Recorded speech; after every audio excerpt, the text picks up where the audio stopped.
Hello, it's Reviews Day Tuesday, and today I am going to be reviewing Avengers Infinity War, the latest Marvel film which came out in cinemas last week. Before I start, a note about spoilers. This review is going to contain them. So if you haven't seen the film, if you don't want the film to be spoiled, then please don't watch this review. I had hoped to make this review not spoilery, but I couldn't do it. And this film is definitely a film which is best when you have as little prior knowledge as possible about what's going to happen. So please heed my words if you haven't seen the film yet. If you're still here, I'm going to assume that you're okay with spoilers. So let's go. Let's talk about this film. Infinity War sees almost all of the heroes from previous Marvel films, the notable exceptions being Hawkeye and Ant-Man, teaming up to try and defeat Thanos, who is trying to collect all of the Infinity Stones so that he can destroy half of the population. It's quite long at 2.5 hours, but I thought that overall it was pretty well paced. I wouldn't say that it was a fast paced film, but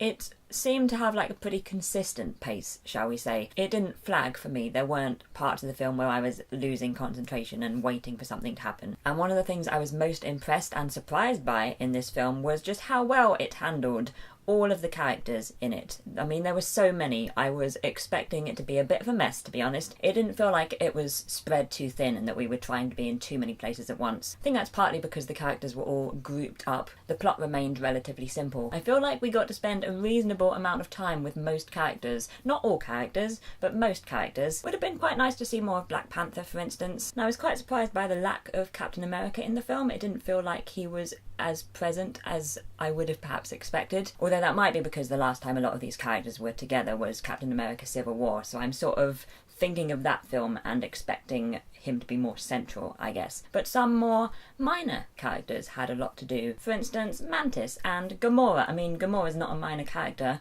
but I was surprised by how much Gamora had to do and how crucial she was to the plot. And just generally, I was pretty happy with how well the Guardians of the Galaxy were integrated into this film. I mean, they could have very easily been, you know, the comic relief. The difference in tone from their film to the other Marvel films maybe could have suggested that, but a lot of the emotional drama, if you will, came from their characters. And I also felt like Thanos was a pretty three-dimensional villain. I quite enjoyed Thanos as a villain and as a character, which was, again, a bit of a surprise to me. So yeah, as you might be able to tell, I was overall pretty impressed and surprised by how well I thought the story was told and how well the film handled everything it had to do. I was really looking forward to seeing some different team-ups in this film, and there were some that I really enjoyed. For instance, I quite liked the team-up which consisted of Iron Man, Spider-Man and Doctor Strange's cloak. I really loved when Thor went off with Rocket Raccoon and Groot. I liked the glimpse we had of a team-up between Okoye, Black Widow and Scarlet Witch. It was really nice to see different characters interacting and working together when we would not have had the chance to see that before. And it was also quite nice to see some relationships growing, for instance that between Tony Stark and Peter Parker. On to the ending, I wouldn't exactly say that it was underwhelming or anticlimactic. It just felt a little flat after all that had happened previously. We're heading deeply into spoilers here, but